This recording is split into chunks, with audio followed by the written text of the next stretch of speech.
The new zombie Walt animatronic over at Disneyland? Well, folks, it has the family members of Disney crying. Multiple family members saying that they're crying because it doesn't look like Walt, it doesn't sound like Walt, and frankly, it's offensive to lots of people who say they ought not to have ever done the thing in the first place. We'll tell you who's weeping and how Bob Iger ignored their pleas. We'll bring it to you, folks, right now.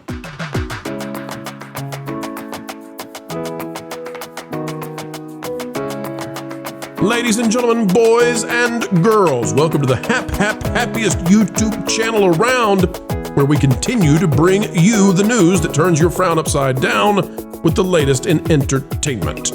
Sometimes we have to cover stuff that's not fun, like the Walt zombie animatronic that has his family members crying, his granddaughters crying, seriously.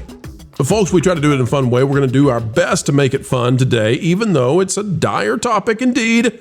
Click the like button, and let's dive in right now. From That Park Place, it says Walt Disney Animatronic causes family to weep. Ask Bob Iger not to go forward with Disneyland's new attraction. Hey there, gray-haired Mr. Feeney. Ha! Look at you. Look at you selling your cute little My Pillows. Oh, Mr. Matthews. Yes. The Walt Disney Animatronic made his family weep in agony at its awful appearance and asked Disney CEO Bob Iger to stop it from appearing. Now that the general public knows what it looks and sounds like, we understand. Disneyland's highly anticipated new attraction, Walt Disney: A Magical Life, featuring an audio animatronic figure of Walt Disney himself, is generating controversy both inside and outside the Disney family. While the exhibit is intended to celebrate the 70th anniversary of Disneyland, it has instead sparked emotional backlash from Walt's granddaughter, Joanna Miller, and a mixed reception from the public. At best, Miller has been vocal in her opposition, describing the figure as a robotic grandpa and accusing Disney of dehumanizing her grandfather. In an interview with the LA Times, she explained that her discomfort with the project stems from a deep connection to Walt's legacy and a desire to see him remembered as a real person rather than a mechanized representation. He's ours, she said. We're his family. Upon first seeing the figure that you all have now seen, she recalled breaking down in tears, saying, "It didn't look like him to me."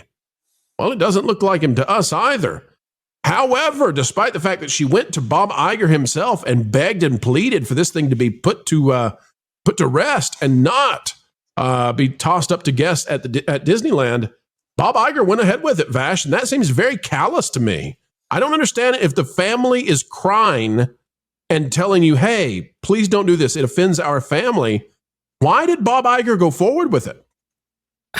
That's the fundamental question, right? I think there were a lot of Imagineers who wanted to do this, who were really, championing this, like, we can do them right, don't worry, we have the technology, we can do it, and so forth, and I think they needed something for the 17th anniversary. I think some of that overlaps a little bit, but most of all, I just, they were just consumed to put something in this specific theater right here in a way that was conducted when Great Moments Mr. Lincoln makes its debut in this theater. I believe in, I think it was 65 that actually occurred. And it's like, okay, well, let's go ahead and go forward with this. And unfortunately, it is a miss, a big miss. And you now have the social media reaction of many people who having saw it. And I mean, it's demonstrable. They had to be perfect, and it's not. And I think, when you start funding these exercises, when you start going forward with these, I think it gets to a point where it's like, okay, it's sort of okay, but if we just have more money, we can go ahead and really bring this thing to life. And they should have never gone forward with this in the first place. And certainly, if it's not perfect, don't go public with it. Unfortunately, they set themselves to a date. They got everybody amped up, and now he's made his debut. It is callous, I would say, for the modern Walt Disney Company to do this, and I would include Bob Iger in that, but there was no stopping this train once it got going. There's some really weird stuff, too, happening. I'll show this to you, folks. It says, from DSNY Newscast, this is a side-by-side of the Walt Disney audio animatronic and the 1963 CBC interview footage the figure was based on. It's in the little 2-second glimpses here and there where it is 100% Walt, in my opinion. I don't understand how you can put those two pictures side by side and say to people that it's 100% Walt. I just, for the life of me, I don't understand how that's possible or why people are doing this. I don't get why the influencers are trying to defend this thing. You know why? Well, but don't do it. Listen, there are ways to do it, right? Who was it who came out and said, others may believe it doesn't look that great? And it's like, I see what you did there. But this one is like, don't put them side by side and say, looks the same. There are glimpses when it's 100%. It's so convincing. It's almost like he's come back to life. Yeah, I'm not buying that for a second. But I've seen some reviews. I saw a notable review from a notable person in our space with like a 50-minute review or something like that. Didn't even get to the actual figure until 25 minutes, and then it was all talking around the figure, not talking about the face. I think the pixie dusters who get access and so forth, they're in a very tough position, like we've talked about before. It's like this clearly is not being accepted at all by the public. You can't necessarily say anything bad because, this is, the permits show for this, just the turntable mechanism and the back end, infrastructure that you actually need to facilitate this figure, it's like $5 million. This was not necessarily a cheap exercise by the Walt Disney Company. That's not even including the cost of the figure. That's just to rework this space here to support it. So, I think the company is really betting on this, that this will be, embraced worldwide, and it's just not happening. So they're putting their influencers in a very bad position for sure. But as we've gone over before, Bob Iger, he was the guy, by the way, who took Walt from the Disney Studios card, right, the intro card from all of the studio pictures that actually come out. It used to say Walt Disney, not just Disney Studios.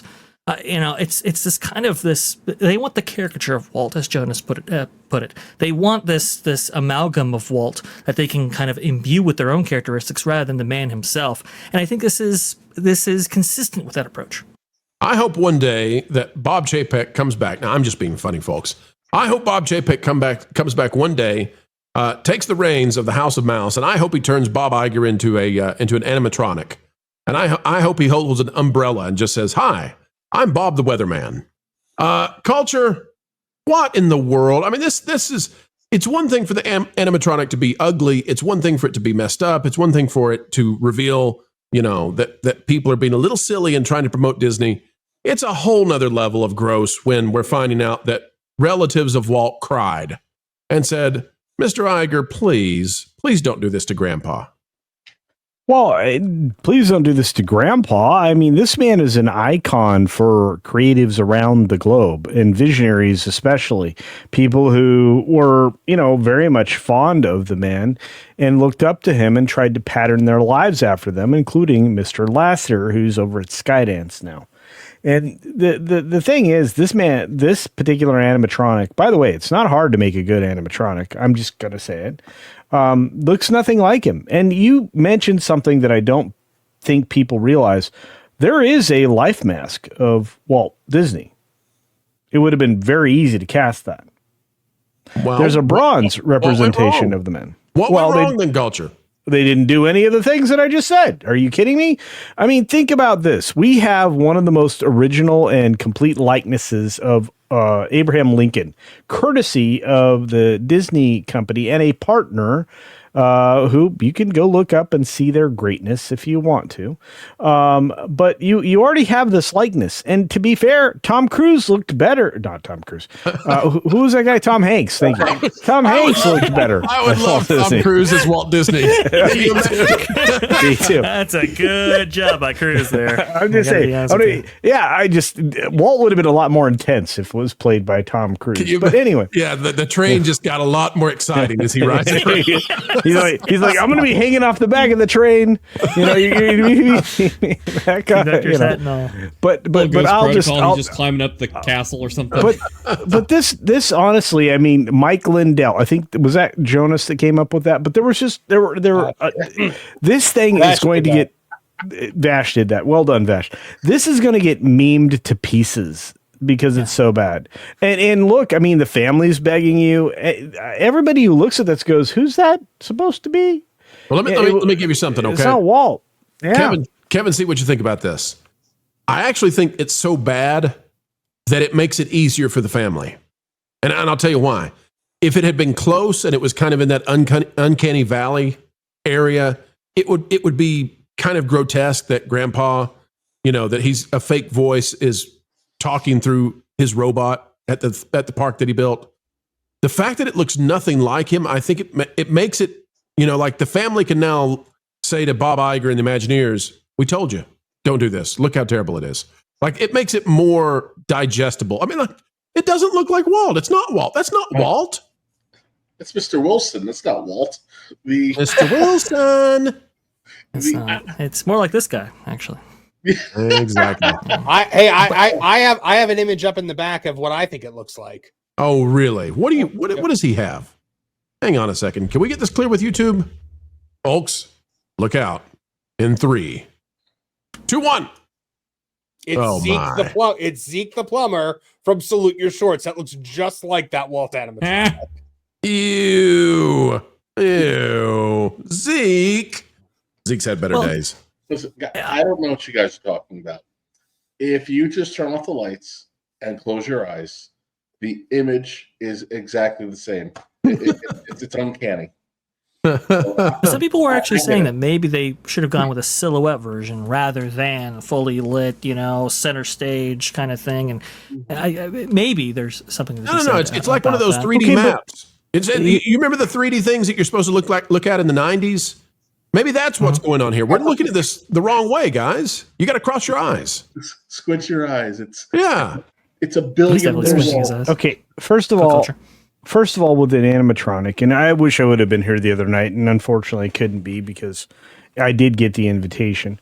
But all of his actions, motions, everything that's happening with that animatronic are too subtle. Because this is a stage show performer. Because that's what this is designed for. The turntable, the whole 9 yards. Somebody tell me I'm wrong. So I don't think you're wrong, but since you told me to say it, you're wrong, sir. Oh, okay, well, fair enough. But when you look at this is far away from the audience, which is not going to aid the representation of Walt very well. Can I just say, culture, when they look at that, pause that, Vash. Go back for a second. Pause that. Go back to the little model. Yep. Give me a second. This is so silly that they had to build a little model. Like they don't have this in complete 3D on a computer that they looked at. That model, the only reason that exists is so they could take this photo and be like, well, we still do it the way Walt did it. Honestly, scale models help Imagineers, creatives, especially when it comes to these types of set pieces, because that's what this is. This office that they... Go ahead. Culture. Lincoln is already there. They know what it looks like. Walt is a robot with two panels behind him. Well, they had to create the set. They did it to scale. They wanted to create a maquette so that they get a sense of the space. Okay. I think it's a photo op. Okay. Well, what it looks like is that the model they used for Walt was the guy that was in the picture there. Take it back. Because look at that fat little, Czechoslovakian guy that was showing you the stage there. Hang on, I'm there. Looking He at is that guy. Yeah, that's Walt. That's Walt right there. Modern creatives always insert themselves. This little Czechoslovakian guy from someplace that he inserted himself there as Walt, and that dumpy little fella. Go ahead and show me the Walt that we're supposed to think is culture. Walt. Page 276 of Forbidden YouTube Phrases. Fat little Czechoslovakian man is right there on page 276. I knew it. Okay, well, anyway, he is on stage. Because he's looks better. It looks better as the fat Czechoslovakian guy than it does as Walt. I'm just saying. So look, beyond all of that, and the fact that people are fascinated by the fact that this animatronic stands up, that's the funniest thing. Because I was listening to somebody this morning talking about this, or maybe it was the other day, maybe it was Tuesday. Were they having a religious experience? No, but they, but there are people saying that I can't believe it stood up. I'm like, what? They've never seen such a thing. Wait till they see Boston Dynamics. They're going to explode. Wait till they go to Epic and see the little dragons walking around. They won't know what to think about it. The fact is, this in the 1960s. They did in the 60s. Think about the fact that the actual Abraham Lincoln would regularly, when the hydraulics failed, destroy chairs that they were supposed to be sitting on, Culture, shattered chairs. Go ahead. Culture, you won't believe this. I'm looking down below the last insult you gave here in the book of phrases not to be on YouTube. Did you know we can't say three-nostril Yugoslavian woman? It's just not allowed to say that either. All right, that's new. Yeah, I want to go ahead and enter something else into this conversation right here. We talk about how the family is most upset with this, and this actually goes for both the Disneys, and Lillian's side of the family as well. Apparently. Really? Yes, this was found actually on Instagram here, Don Short 28. I'll speak up. Walt is family by marriage, as Lillian is my cousin. I imagine family will request the face to be redone ASAP, as most did not want this at all. Yes, I'll go see it, and yes, I'll cry. No disrespect to those who work so hard on this, I promise, but this is Walt Disney. It's just not okay, and he deserves better. Oh, yeah, but you have to remember, this is one of the final insults that Iger can land upon, Walt. And you know what, Kevin, go, because I know what you're thinking. Yeah, exactly. To do something right, we've got to be honest about it. The desire to do something right means you're going to get it right. There was no desire. This was just done to do it. Bob Iger does not like Walt Disney. If Bob Iger could snap him out of existence and replace him with himself, he would do it. Making this, I don't know why people are pretending that this thing standing was such a big deal, considering everything we've seen in the past. This sloppily, lazily done monstrosity is how Bob Iger sees Walt Disney. He knows the family didn't want to do it. That's why he searched high and low for the one person who would give him permission to do it. He threw it out here. He's not going to change it. He's going to say, this is what you got. Learn to love it. I'm going to go waste more of Walt's legacy on more commie nonsense. Can I tell you something, too, that I hate to say this for the family, but if they're watching, and they sometimes are, I got bad news. If you look at Walt on the left and you look at the Zombot on the right, the facial structure is different. The chin is massive compared to Walt's chin. The nose is wide instead of long. The eyebrows are out of place. All of those are running off of servos and motors and such. They'll have to make a completely different head. It's not just the mask. All the proportions are incorrect, and that means it's almost undoubtedly not going to happen. In 2013, I believe it was revealed that the Lincoln Animatronic that predates this specific Walt abomination in the same space had about 16 functions, and that at the time was the most advanced, especially in the facial region right here. I don't know the precise number of functions related to this specific animatronic, but I imagine they are probably in the high 20s, low 30s or something like that. So that's a lot of function that you're including in this figure that has to perform. They'd have to redesign the whole head. The whole head. Exactly. I mean, if they got the proportions between the nose and the mouth correct, then it's just an exterior structure thing, because it looks like the eyes to the nose to the mouth is about approximately correct. The facial structures, the elements that are wrong. The degrees of motion that you're referring to, it wouldn't have to change very much at all, but maybe the lip wire would have to be adjusted, or both lip wires in this case. But I'm going to say that the performance, the bombastic delivery that you would have gotten from an actual Walt on stage needs to be massively adjusted. And the abilities of this particular animatronic model are drastically underused in this performance, from my observation. It would be interesting to walk into that room with somebody like Tony Baxter and talk about this, or even if Marty was still alive, Marty would have been upset by the performance, not necessarily by much else, and he probably would have been heartbroken by the terrible mask that was applied.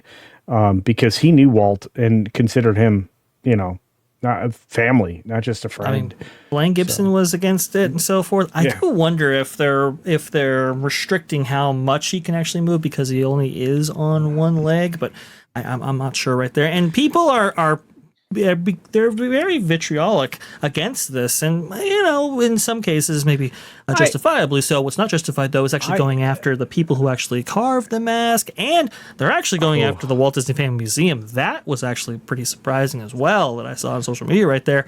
Walt Disney Family Museum did sign off on this, but they really have no other choice because they have to have a relationship on some level with the Walt Disney Company. And they need, they need that money. But I just when I look at it, I'm ashamed of the people that were involved in creating this representation because it's nothing. It doesn't look like Walt. Imagineers, for those of you who don't know, they really used to, and mind you, pride themselves on presentation. If you compare this likeness of Walt to what they were able to do with with Lincoln, as I said, they took an actual, I guess, the latest death mask, the last one that had absolute fidelity, and that's what they utilized. This man gave a life mask before he passed away that they could have utilized.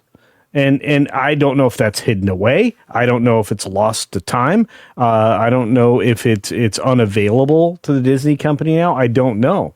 But I know that if they went to the detail that you see here on the screen, recreating the lining of his jacket, recreating some of the detail elements, like for example the embossed element on his tie, et cetera, et cetera. Country Ranch, the logo. Yeah.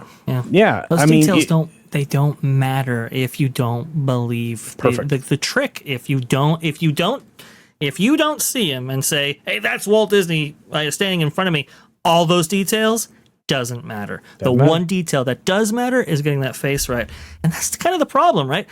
Going for a very real for real, authentic version of Walt was probably not the best move. It probably would have been better just to maybe have him a little bit more stylized, or something by which you're not trying to believe that he's come back to life, so to speak. Or don't do it. Like, this is gross to me because not only is he fake, not only does he not sound like Walt, but he also says things that Walt didn't say. They stitched together a bunch of different speeches to have him say something that he never actually said that makes it sound like he's declaring, "Oh, I really don't do anything around here. It's everybody else who does stuff, not me, not little Walt Disney. I don't do anything. I'm just a busy little bee. I'm just busy little bee, buzz, buzz, buzz." And imagine if it was your grandfather. Imagine if it was your family member who this company, this corporation, attempted to resurrect in this way. I mean, it would be pretty heartbreaking as well. Go ahead, Nolan. Ash, you see, they weren't thinking about family. They weren't thinking about Walt Disney. They weren't thinking about his family. They were thinking about Benjamin Franklin and a lot of him. That was their priority. There you go. All right, folks, that's where we'll leave the Walt situation for now. But Disney's got to decide what they're going to do, because every day that thing runs, influencers are put on the in a hard spot, because they got to answer whether or not they like it or don't. And it's an instant litmus test to whether or not you are on the Disney Dole Whip. We must bid adieu for now. But folks, I encourage you, if you enjoyed this kind of video, well, we have plenty more and more on the way every single day. We do it for you. Check out the WDW Pro Channel and go click on videos. You can see the most recent ones and enjoy all the stuff we're talking about, and hopefully give us some feedback, because we would love to cater what we're doing for you. You are the consumer. You are our valued guest. It's how entertainment companies once upon a time treated the people who bought their stuff, and we're still doing it here. Folks, on the way out the door, consider clicking the like button, share, subscribe, click it, stick it to the algorithms. It is the notification bell. Drop a comment down below. Let us know your thoughts. And folks, as we get ready to say goodbye, we always say this because we think you indeed are special and matter. Wherever you are and whatever you're doing, keep learning, keep growing, and keep having fun. Jump into the water!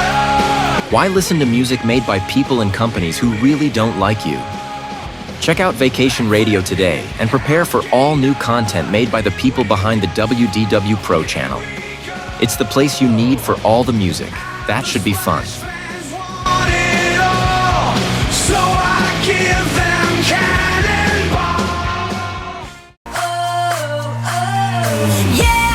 Hundreds of songs, every genre you can imagine. Listen live on YouTube and enjoy a set list that's always sunny. It's Vacation Radio.